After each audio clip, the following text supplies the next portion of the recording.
Sup guys, it's Alex here, and welcome to the December 22nd edition of the Bracketology update. And as you can see, there has been a ton of movement in the brackets over the course of this last week. We now have Kansas going up to the 1 line after Gonzaga was able to just manhandle Iowa, really. I mean, the score was like 99-88 or something like that. But Iowa just did not look like they were able to hang with Gonzaga for the most part. Gonzaga was just kind of playing around with Iowa throughout the course of the game. It should have been a much bigger spread than that. But either way, we also have Wisconsin now up to a 2 seed after just manhandling Louisville, beating them by like 37 points or something like that. And now Louisville is down to a 9, as you can see there.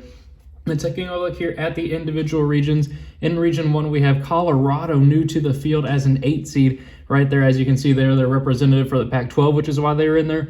Michigan State falls down to a 5 after losing to Northwestern in a huge upset. Then Winthrop up to a 12, Furman down to a 13, Florida State down to a 6 after they had a huge upset of their own on their home court against UCF. Then the playing game is USC and Oklahoma State. Florida is up to a 7, Texas up to a 2, Abilene Christian is new to the field as a 15. Then if we go over there to Region 2 in the top right, we have Purdue up to an 8, Missouri up to a 5, Davidson new to the field as a 12, Wright State up to a 13, playing game of Oklahoma and BYU. Creighton now up to a 3, Belmont new to the field as a 14, San Diego State down to a 5, they suffered down to a 7, they lost their first game of the college basketball season this past week. I can't remember who it was to, but either way, I think it may have been to BYU or something like that. And then Virginia Tech is now up to a 10, Wisconsin now up to a 2. Then over there in Region 3, we have Richmond up to an 8, Arkansas falling down to a 9. Then Utah State new to the field as a 12, Rutgers with a really impressive win at home over Illinois this past week. They are now up to a 4. SMU is new to the field as an 11 as the American representative. They'll probably fall out here once the conference play starts up. Then Toledo is up to a 14. Then if we go over there to the Region 4, we have Kansas now up to a 1. UMBC up to a 16. Can they get an upset in the first round over a 1 seed just like they did against Virginia? Probably not, but it'd be nice. Just a nice little narrative for the game. Louisville down to a 9 after the aforementioned just whooping by Wisconsin. Oregon now up to a 5. Michigan up to a 4, starting to get even more respect. Then Western Kentucky up to an 11 after an impressive win over Alabama this past weekend. Houston down to a 3, Syracuse down to a 10, and then Iowa down to a 2. Then if we take a look here at the bubble, last 4 buys are Stanford, Virginia Tech, Syracuse, and UConn. Last 4 in are Oklahoma State, Oklahoma, BYU, and USC.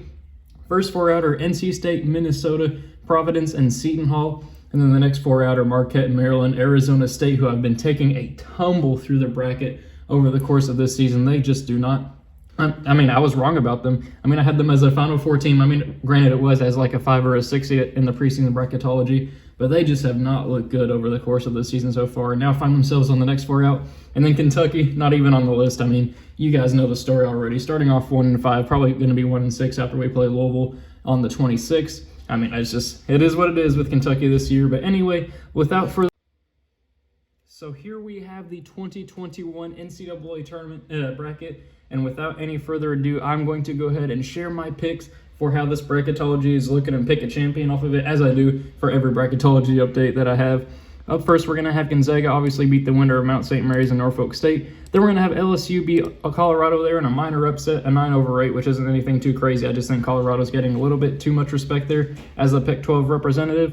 Then we're going to have Michigan State end up beating Winthrop here. Texas Tech is going to handle Furman. But then I'm going to go with an upset pick here. I'm going to go with Oklahoma State beating USC and then beating Florida State. Florida State, as I mentioned already, lost at home to UCF by double digits. Oklahoma State is better than UCF. I think that they could get the job done there. I mean, it's probably recency bias, but there's always upsets in the NCAA tournament. I think that could potentially be one right there. Then I'm going to go with Illinois moving on past Liberty. Then Florida, I think, could end up beating Connecticut there. Just haven't really seen any UConn games to really have a good judgment on them to be able to beat Florida. So I'm going to go with Florida there. Then we're going to have Texas beat Abilene Christian. If I can pick Texas here with this Excel bracket, there we go. So for a spot in the Sweet 16, obviously we're going to have Gonzaga beat LSU. Then we're going to have Michigan State holding off here against Texas Tech. I do think Michigan State is a bit underseeded there as a 5. I think that maybe they should be a low 3, early 4, something like that. I think they get the job done there against Texas Tech. I'm going to go with Illinois here, moving on past Oklahoma State, and then Texas holding off Florida. That'd be a really good college football matchup there with Florida and Texas, two really good lineage programs in college football. But then for a spot in the Elite Eight, I'm going to go with Gonzaga here, moving on past Michigan State. Then I'm also going to go with Ayo Dosunmu and Illinois, moving on here past Texas. Texas looking really good this season, but I really like Illinois. They just got to put it together. They're looking great. They've been suffering losses. They're 5-3 right now, but all three of those losses are to quality opponents. I think it was to Missouri, then we had Rutgers, and then I want to say it was Baylor was their third loss. I'm pretty sure it was Baylor. But either way, I think they move on to the Elite Eight there, but then they will fall to Gonzaga, who has just absolutely looked like the best team in the nation at this point. So then we'll go over here to the Region 2. We're going to have Baylor beat the winner of Texas Southern and Southern Utah. Then Xavier, I think, will be able to beat Purdue. Missouri, I think, will be able to hold off Davidson there. And then Virginia will be able to beat Wright State. They're going to go with Ohio State here, moving on past the winner of Oklahoma and BYU, which I think will probably be BYU. They're going to go with Creighton here, moving on past Belmont. They're going to go with an upset pick here and go with Virginia Tech here, moving on past San Diego State. I've been really impressed with Virginia Tech over the course of the season. I think that they can get the upset pick there over San Diego State and move on. Then go with Wisconsin over UC Santa Barbara. So then for a spot in the Sweet 16, we are going to go with Baylor here, moving on past Xavier. Then Virginia will fall to Missouri, a 5-4 here. Yet again, I just can't trust Virginia this year.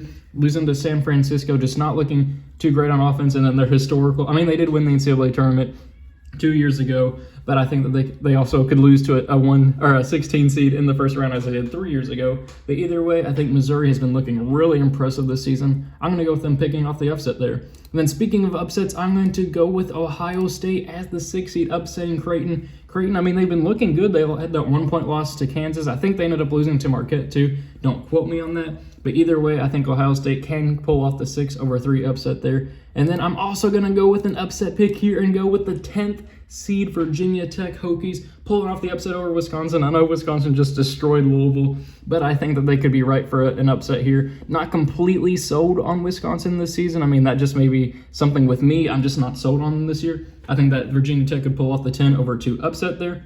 So then for a spot in the Elite Eight, I am going to go with Baylor here, moving on past Missouri. Then I'm going to go with Virginia Tech losing to Ohio State. I'm going to put Ohio State in the Elite Eight. I know Ohio State I think they ended up losing one game this past week. I can't remember who it was to. But either way, I think that they can get to the Elite Eight there, which is how that bracket ended up falling out. But then I think that Baylor will end up being the representative out of Region 2 in the Final Four. So then if we go over here to Region 3, we will have Villanova here moving on past St. Peter's. Arkansas, I think, can get the victory there over Richmond. Then we're going to go with Duke here moving on past Utah State. Rutgers moving on past New Mexico State. Indiana moving on past SMU, and then Tennessee beating Toledo.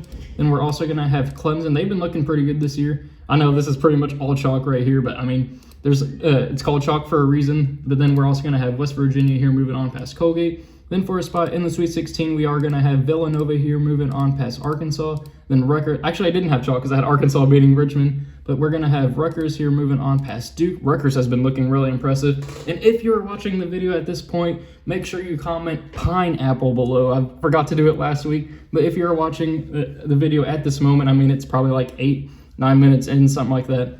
Make sure you comment pineapple below so I know you're one of the loyal subscribers who are watching the entire video. But then we'll go ahead and go with Indiana here, pulling off the upset over Tennessee. Still just not sold on Tennessee. Haven't really seen them against quality opponents. I think Indiana could pull off the upset there. Then we're going to go with West Virginia here, moving on past Clemson. Then for a spot in the Elite Eight, we are going to go with Villanova, moving on there past Rutgers. And actually, you know what? I'm going to switch it up. I'm going to go with Rutgers pulling off the 4-1 upset. They look really impressive against Illinois. They are undefeated over the course of this season. Can't say the same about Villanova, who lost to Virginia Tech. I'm going to go with Rutgers pulling off the 4-1 upset there. Then they will face West Virginia in the Elite Eight, and then for a spot in the Final Four itself. I hate to do it, but I'm going to go with West Virginia moving on to the Final Four. You guys know historically, like Ohio State and West Virginia are just, and I guess Oklahoma if you want to throw them in there too. I'm just not sold on those college basketball programs for some reason. But, as you can see right there, I have West Virginia in the Final Four as of right now, which is just crazy to me. Then over here in Region 4, we'll have Kansas move on past UMBC. St. Louis beating Louisville just because Louisville absolutely sucked against Wisconsin. And we're going to go with Oregon moving on past Loyola Chicago. Michigan moving on past South Dakota State. Western Kentucky springing the upset there over North Carolina. And then Houston beating Georgia State. And we're going to go with Syracuse pulling off the 10-7 over UCLA, and then Iowa beating Hofstra. Then for a spot in the Sweet 16, we will have Kansas here moving on past St. Louis. Then we're going to have Michigan beat Oregon. Then I'm going to put, I almost went with Western Kentucky pulling off the upset there, but Houston has been looking really good this year with Quentin Grimes. I'm going to go with Houston pulling off the victory there. Then Iowa and Luka Garza will move on past Syracuse. Then Michigan, I think, will fall to Kansas. Kansas has been looking pretty good this year. I'm going to put them in the Elite Eight along with Luka Garza and Iowa. And then for a spot in the Final Four, I am going to go with Iowa here. So we're going to have 2 1 seeds and 2 2 seeds, and setting up a rematch here in the Final Four between Gonzaga and Iowa.